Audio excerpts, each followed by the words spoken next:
truly happy for my husband. This is a blessed event, and we're all good to be here. Has he been looking forward to it? Any nerves? We thought about leaving town. Is that right? Yeah. We decided to stay. Just let it go on without that. Yeah, that's right. Let that, celebrate. Well, congratulations. Thank you much. Okay.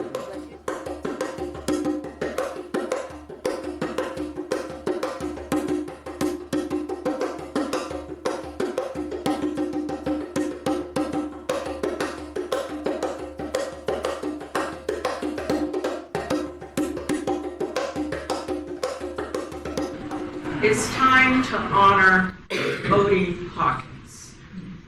He's done so much service to so many communities, and especially to this life. I've been writing since I was like 9 years old, and I think I wrote about what I always saw, having grown up in the Nickerson Garden Housing Project, and then I realized I was a natural writer, and I stumbled upon the Bilbrew writers, and I just, if I may, I just want to say for Odie, when I came, Odie would read my stuff, and I really appreciated that. He took time, and he's like, you need to change this, you need to do that. I kind of left, but then I ended up coming back thanks to Pat, but that's the number one reason why I write, because it really keeps my mind clear. If somebody makes me mad, they might be in a story, you know. I would say a lot of them, but only for today I'm going to narrow down Odie because he's produced so much, and when I looked at his bibliography, and not only that, his screenwriting credits, I said, I want to be just like him, or just try to be like him. Odie is not obligated to sacrifice authenticity for approval. Over the years, he's gone through a lot of different, I guess you call them publishers, and some of the words that he used didn't fit in their vocabulary. They're very inspiring. Their approach to Tai Chi and teaching it, they're living proof of the art form of practice every day. He is real. He's real, and he is.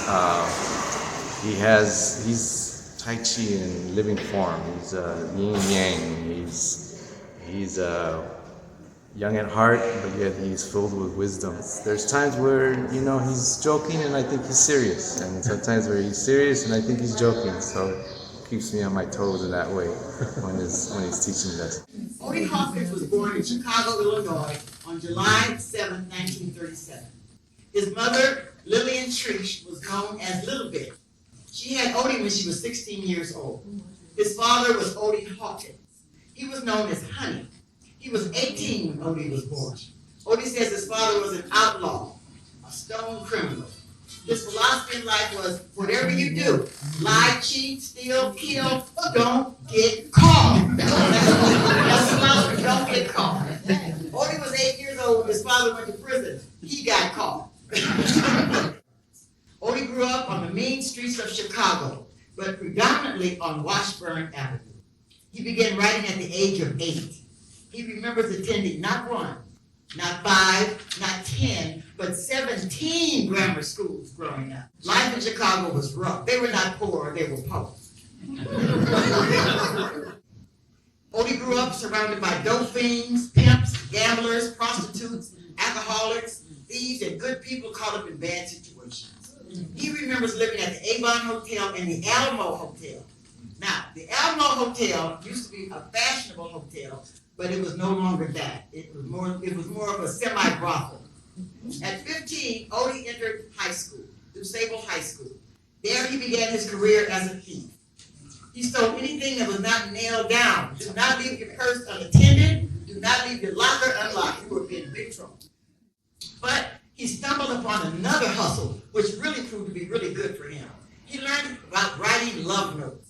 Odie noticed that many guys were not that good at writing love notes, so he offered his services. One day, Odie was busy writing an exotic love note in his art class. Little did he know that his teacher, Miss Margaret Burroughs, was peering over his shoulders as he wrote. When class was dismissed, she ordered Odie to stay behind. It was then that she threatened him. She said he had to attend a writing class over on 51st and Parkway at 6 in the evenings. He either attended this class or he would fail her class. which means he could not graduate. Odie credits Miss Burroughs with saving his life. She was his inspiration and support through some troubling times. Without her support, Odie's life would have gone another direction. He may have wound up in Statesville Penitentiary. I'm going to show off. Sure. This is what a 76-year-old can do.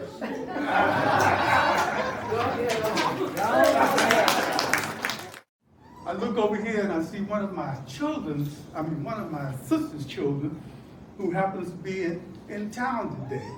Angela and her daughter. Would you stand up?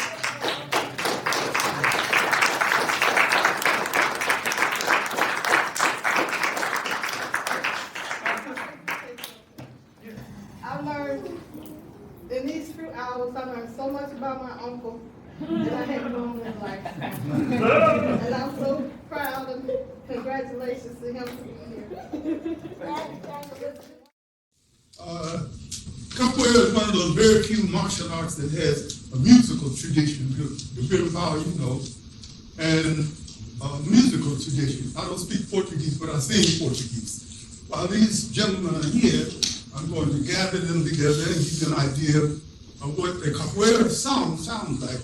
The song is about something that happens at sea. Zola, can you be a part of the chorus? I'll sing at the beginning. You don't know what the song is, and I'm used to tricking you, so you'll be. I'm used to tricking you. We've been doing it for years. I've led these guys to all kinds of things, and they finally realized he is always the one who said, Odie. Ellos no son de aquí. Ellos latinos, amor. Eso de Bahía. De San Salvador. Los marineros. Quem pode ensinar acá? O foi o campo do navio. O foi o Belezuma. La vem.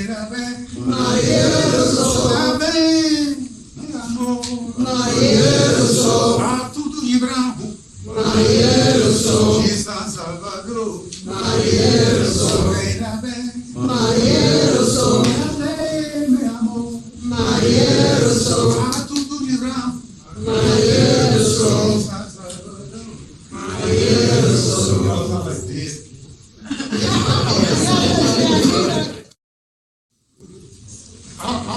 I'll make this short, as sweet as possible. I was asked to answer 3 questions about being a writer. And the first 3 questions were, who were the influences for you doing your work? And I came up with 3 answers. It started off, Pat made mention of my mother. My mother was bipolar, had a serious alcohol habit, but she had a set of rules that I was forced to follow. Pat, I'm glad you brought out the point about living in Alma Hotel, because that was a school unto itself. I'll fast forward to taking a walk down off the front porch one day when my mother passed Mr. and Mrs. Slobberlips. Mr. and Mrs. Slobberlips were a couple of people who had serious heroin habit and Richard Wild Irish Rose, which is a terrible mix. So they frequently were slobber, and so they nicknamed them Mr. and Mrs. Slobberlips. I walked past the people, and my mother gave me a little cup in the back of the head. For those of you who are old enough to remember that cultural blow that you used to get in the back of your head when you did something wrong. Look at it, he's laughing. She said, my mother said to me, you didn't speak to them. You know, they sprawled all over the front porch. They had high, messed up, speak to them. But I went back, good afternoon, Miss Slobberlips, you know. From that point on, she gave me a sort of a moral code to live by just by doing something like that. So that whenever I whenever I got a little arrogant, I was feeling full of myself, I could remember what she said, and straighten myself out and behave. My mother, She was not a good cook. The second person that I could name is my wife, Zola Salena, who is an extraordinary woman in many ways. When we first met as a senior couple, I think I was 60-something and she was 50-something. And I was on the cusp of having a prostate operation, prostate cancer. For these men in this group who know something about the effects that can happen when you have prostate surgery, you can wind up becoming impotent. You can wind up becoming impotent. And it seems to me you wouldn't make a great husband. Well, I got the operation, and of course, I waited to see what would happen. This little lady said, "Don't worry about a thing. I'll take care of it." And so, I'm standing here today telling you the year after I got the surgery, she thought she was pregnant. But when you have someone who is saying to you, being married to you is not just simply about something physical, it's about much more than that. And as we know, love is about much more than that.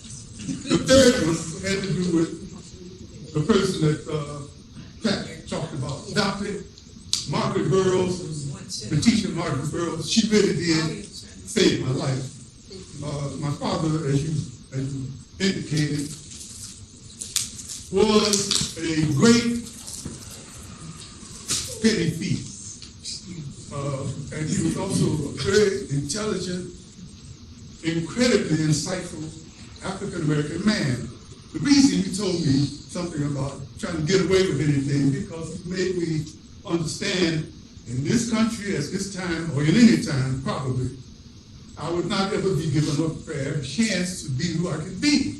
I would not ever be given a chance to rise to whatever level I could rise to. So he advised me in his own crooked, weird way, do whatever the hell you can do and you get away with it. But don't get caught, because if you get caught, you'll be in the penitentiary where I am. He was telling me this as for a visit. Don't get caught. So of course that made me think about it a little bit, because when somebody tells you that and they're in jail, they know what they're talking about. The letter writing thing that I came into is where I traced my career as a professional writer. I traced it from that point. When you start having people pay you, the only stipulation for writing these notes for these guys who couldn't write is that they had to rewrite the notes in their own script, because I didn't want to be found out. The problem was that in order to have them rewrite the notes, I would have to sit beside them and mentor them in misspelling words that they misspelled. I mean, it's crazy, but you get to know a lot about insights of people's characters and so forth. I mean, here's a guy who's the heart of a poet who was crazy about this little cutie pie, but he doesn't know how to write it, so I write it. When I graduated from New Salem High School, barely, when I graduated, I had hundreds of notes in circulation. And years later, I would run into maybe one of the ladies that had been written to, and she said, everybody knew it. Everybody knew you were doing this. How did you know? They wanted to get a note. You know, if you read Storyteller's Story, you'll see that ordinary, extraordinary, exotic, and outrageous. I went up the scale. And the note that Dr. Burroughs caught was an outrageous note, which meant that it had some very lascivious language in it for the time. And she stuck with me. After I graduated from high school and had no chance to go to college, you know what I mean, go to college, I went to school, which was the library. And she would talk to me, I would go and see her. This lady was trying to have Chicago renamed DuSable City. She was an Africanist. She said we're not being given the credit we should be given. The city should not be named DuSable. It should be, the city shouldn't be named Chicago. It should be named DuSable, who was a guy from Haiti who first settled in Chicago and drove across the country just like that. She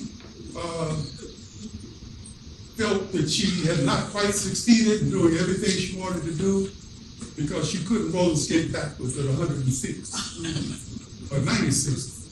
She's 96 or 106, but she was a great mentor.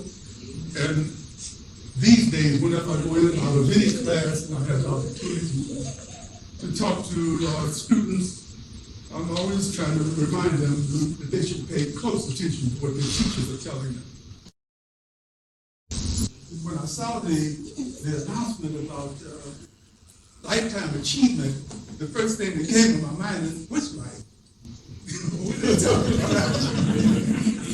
Sometimes I wake up, when I wake up, try this if you're feeling any kind of way. When you get out of bed in the morning, Melody knows about it because we talked about it. When you get out of bed in the morning, your feet first hit the floor, clap your hands and call out loud, showtime! And from that point on, take it like you're on stage. I haven't had a depressed moment since I was 15. You've been very gracious this afternoon, and on behalf of Bilbrew and the friends of Bilbrew, have a blessing for the rest of this life. Thank you.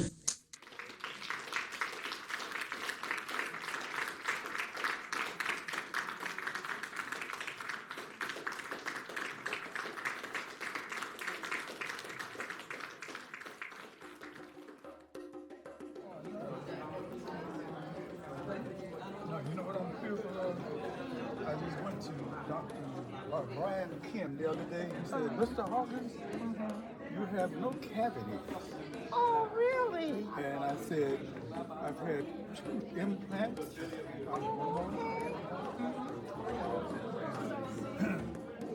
Did you get a picture? I did. Oh, good. Okay. Not because I don't like the cake, it's because I'm scared. Yeah. Okay. What does the cake say? Oh, it says Lifetime Achievement, Odie Hawkins. Congratulations. Yeah. So, there you go.